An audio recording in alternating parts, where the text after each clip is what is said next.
Maio 27, segundo Samuel 12, versos 1 a 31. Então o Senhor enviou o profeta Natã a Davi.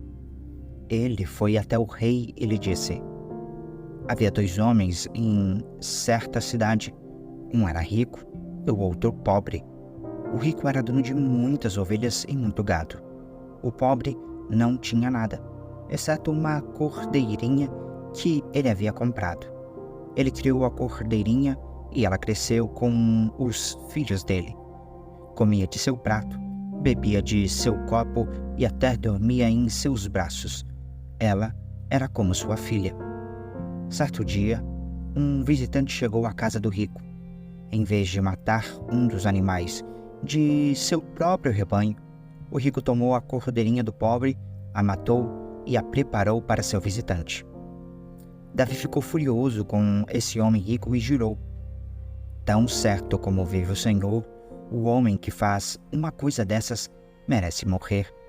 Deve restituir 4 ovelhas ao pobre por ter roubado a cordeirinha e não ter mostrado compaixão. Então Natã disse a Davi: você é esse homem, assim diz o Senhor, o Deus de Israel. Eu o ungi rei de Israel e o livrei das mãos de Saul. Dei-lhe a casa e as mulheres de seu senhor e os reinos de Israel e Judá. E, se isso não bastasse, terei lhe dado muito mais.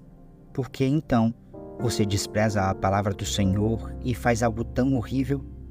Você assassinou Urias, o hitita, com a espada dos amonitas e roubou a esposa dele.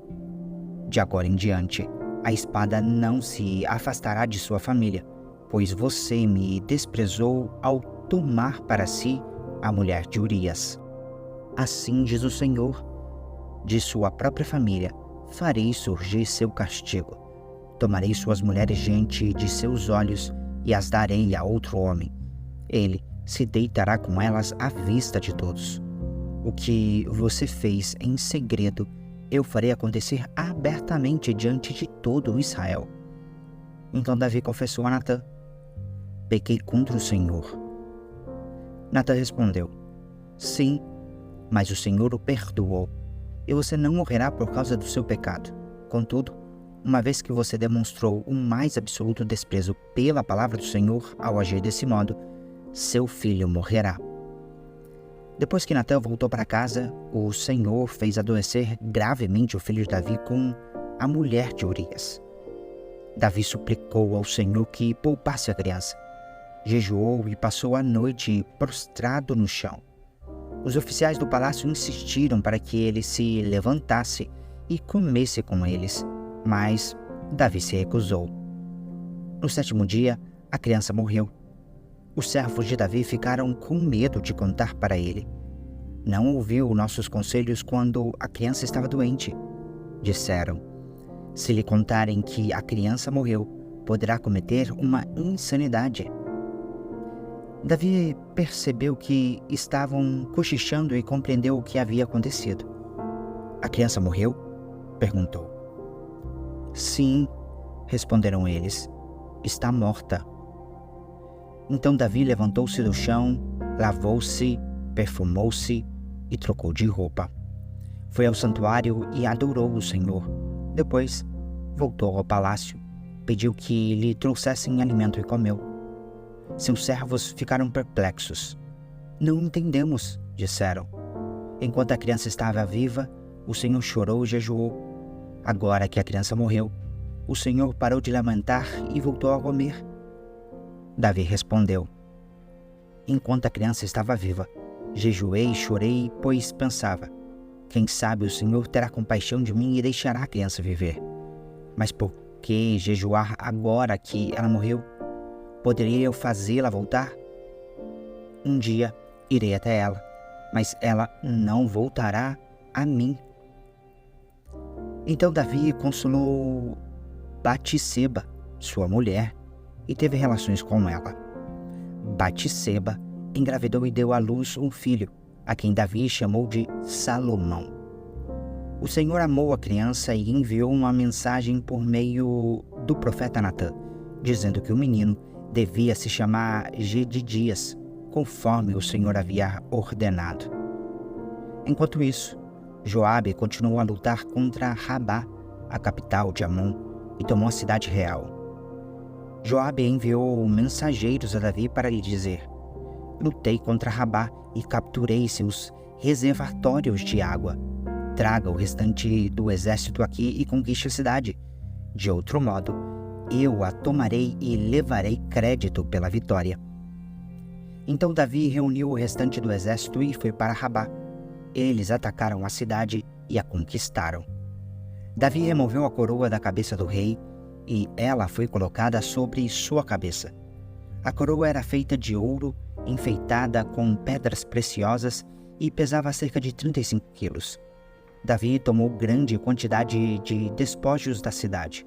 Também tornou os habitantes de Rabá seus escravos e os obrigou a trabalhar com serras, picaretas e machados de ferro e também nos fornos de tijolos. Foi assim que Davi tratou o povo de todas as cidades amonitas. Então ele e todo o exército voltaram para Jerusalém. João 16, versos 1 a 33. Eu lhes digo estas coisas para que não desanimem da fé, pois vocês serão expulsos das sinagogas e virá o tempo em que aqueles que os matarem pensarão que estão prestando um serviço sagrado a Deus. Farão isso porque nunca conheceram nem o Pai, nem a mim. Sim, eu lhes digo essas coisas agora para que, quando elas acontecerem, vocês se lembrem de que os avisei. Eu não lhes disse antes porque ainda estaria com vocês mais um pouco. Agora, porém, vou para aquele que me enviou, e nenhum de vocês me pergunta para onde vou. Em vez disso, entristecem-se por causa do que eu lhes disse. Mas, na verdade, é melhor para vocês que eu vá, pois, se eu não for, o encorajador não virá. Se eu for, eu o enviarei a vocês. Quando ele vier, convencerá o mundo do pecado, da justiça e do juízo. Do pecado, porque o mundo se recusou a crer em mim. Da justiça, porque eu voltarei para o Pai e não me verão mais. Do juízo, porque o governante deste mundo já foi condenado. Há tanta coisa que ainda quero lhes dizer, mas vocês não podem suportar agora. Quando vier o Espírito da Verdade, ele os conduzirá a toda a verdade. Não falará por si mesmo, mas lhes dirá o que ouviu e lhes anunciará o que ainda está para acontecer. Ele me glorificará porque lhes contará tudo o que receber de mim. Tudo o que pertence ao Pai é meu. Por isso eu disse, o Espírito lhes contará tudo o que receber de mim. Mais um pouco e vocês não me verão mais. Algum tempo depois, me verão novamente. Alguns dos discípulos perguntaram entre si, o que ele quer dizer com mais um pouco e vocês não me verão? E algum tempo depois, me verão novamente e vou para o Pai? E o que ele quer dizer com mais um pouco? Não entendemos. Jesus, percebendo que desejavam lhe perguntar sobre essas coisas, disse, vocês perguntam entre si o que eu quis dizer quando falei, mais um pouco e vocês não me verão. Algum tempo depois, me verão novamente? Eu lhes digo a verdade. Vocês chorarão e se lamentarão pelo que acontecerá comigo. Mas o mundo se alegrará. Ficarão tristes, mas sua tristeza se transformará em alegria. No trabalho do parto, a mulher sente dores, mas, quando o bebê nasce, sua angústia dá lugar à alegria, pois ela trouxe ao mundo uma criança. Da mesma forma, agora vocês estão tristes, mas eu os verei novamente. Então se alegrarão, e ninguém lhe poderá tirar essa alegria. Naquele dia, não terão necessidade de me perguntar coisa alguma. Eu lhes digo a verdade. Vocês pedirão diretamente ao Pai, e Ele atenderá. porque pediram em meu nome. Vocês nunca pediram desse modo. Peçam em meu nome e receberão, e terão alegria completa. Eu lhes falei dessas coisas de maneira figurativa, mas em breve deixarei de usar esse tipo de linguagem e lhes falarei claramente a respeito do Pai. Então vocês pedirão em meu nome. Não digo que pedirei ao Pai em seu favor, pois o próprio Pai os ama, porque vocês me amam e creem que eu vim de Deus. Sim, eu vim do Pai e entrei no mundo. E agora deixo o mundo e volto para o Pai. Então os discípulos disseram: enfim, o Senhor fala claramente, e não de maneira figurativa. Agora entendemos que o Senhor sabe de todas as coisas e não há possibilidade de lhe fazer perguntas. Por isso, cremos que o Senhor veio de Deus. Jesus disse: enfim, vocês creem?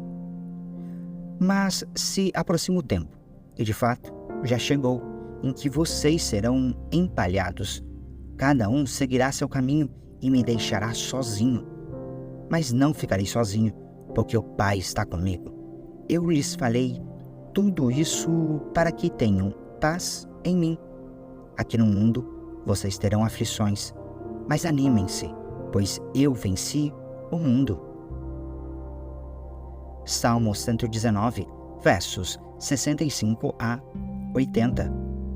Tet. Muitas coisas boas me tens feito, Senhor, como prometeste. Ensina-me bom senso e dá-me conhecimento, pois creio em teus mandamentos. Antes de me disciplinares, eu vivia desviado. Agora, porém, sigo tua palavra de perto. Tu és bom e fazes somente o bem. Ensina-me teus decretos. Os arrogantes mentem a meu respeito, mas eu obedeço às tuas ordens de todo o coração. O coração deles é tolo e insensível, mas eu tenho prazer em tua lei. O sofrimento foi bom para mim, pois me ensinou a dar atenção a teus decretos. Tua lei é mais valiosa para mim que milhares de peças de ouro e de prata. Iode. Tu me fizestes, tu me formaste. Dá-me entendimento para aprender teus mandamentos, que eu seja motivo de alegria para os que te temem, pois em tua palavra depositei minha esperança. Eu sei, ó Senhor, que teus estatutos são justos. Tu me disciplinaste por tua fidelidade. Agora que o teu amor me console, como prometeste a este teu servo. Cerca-me de tua compaixão para que eu viva, pois tenho prazer em tua lei. Sejam envergonhados os arrogantes que mentiram a meu respeito. Eu, porém, meditarei em tuas ordens. Unam-se a mim todos que te temem, os que conhecem teus preceitos. Que eu seja inculpável na obediência a teus decretos, então jamais serei envergonhado. Provérbios 16, versos 4 e 5. O Senhor fez tudo com propósito, até mesmo o perverso para o dia da calamidade. Os orgulhosos são detestáveis para o Senhor, certamente serão castigados.